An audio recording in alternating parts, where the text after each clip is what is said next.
ਦੱਸਨੇ ਪਹਿਲੋ ਇੱਥੋਂ ਤੁਹਾਨੂੰ बड़े ही करीब तो मैं ਤੁਹਾਨੂੰ दिखा रहा वां ਅੱਗੇ ਮਸਜਿਦਾਂ ਹੀ ਨੇ ਉਹਨਾਂ ਦੀ ਏਡੀ ਜ਼ਿਆਦਾ ਟੈਨਸ਼ਨ ਨਹੀਂ ऐ ओहद तेरी शान तो सदके ਸਾਹਿਬ ਆਂਦੇ ਨੇ तेरी शान तो सदके अल्लाह अकबर अल्लाह अकबर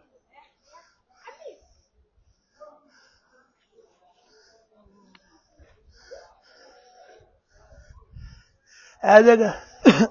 ਉਹ ਜਿਹੜੀ ਭਾਈ ਜਾਨ ਉਹ ਕੰਕਰੀਟ ਕਰਕੇ ਬੰਦ ਕਰ ਦਿੱਤੀ ਗਈ ਨਾ ਜਗ੍ਹਾ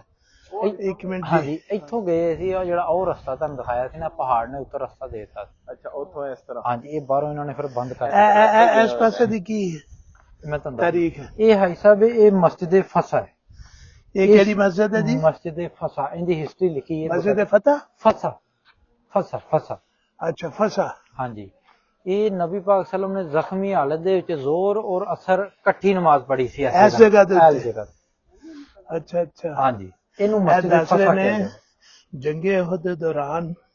ਜਦੋਂ ਆਪ ਸੱਲੱਲਾਹੁ ਅਲੈਹਿ ਵਸੱਲਮ ਜ਼ਖਮੀ ਹੋ ਗਏ ਸੀ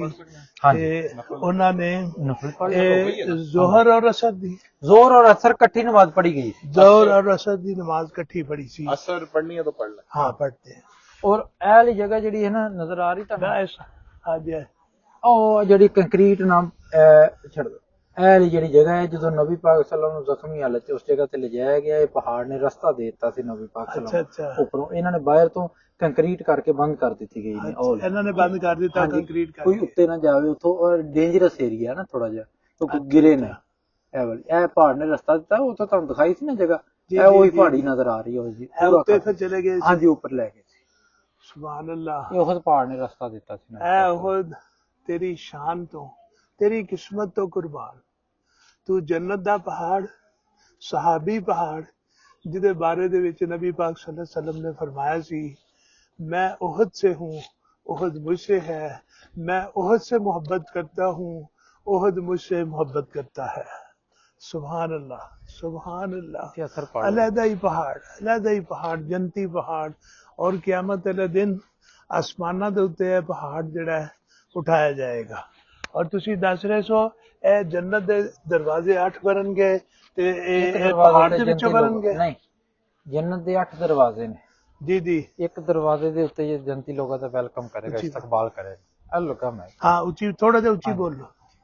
ਇਹ इस पास से ਇੱਧਰ ਸਹੀ ਹੈ ਨਹੀਂ, ਇੱਧਰ ਇੱਧਰ ਮਾਰੋ ਸਿੱਧਾ ਨਾ ਇਸ ਜਗ੍ਹਾ ਤੇ ਮਾਰੋ ਇਹ ਮਸਜਿਦ ਵਾਲ अच्छा ਇਹ ਐਸਾ ਜੰਨਤ ਦੇ 8 ਦਰਵਾਜ਼ੇ ਨੇ ਜਿਨ੍ਹਾਂ ਦੇ ਇੱਕ ਦਰਵਾਜ਼ੇ ਤੇ ਜੰਤੀ ਲੋਕਾਂ ਦਾ ਵੈਲਕਮ ਕਰੇਗਾ ਇਸਤਕਬਾਲ ਕਰੇਗਾ ਜੰਤੀ ਲੋਕਾਂ ਦਾ ਸੁਭਾਨ ਅੱਲਾਹ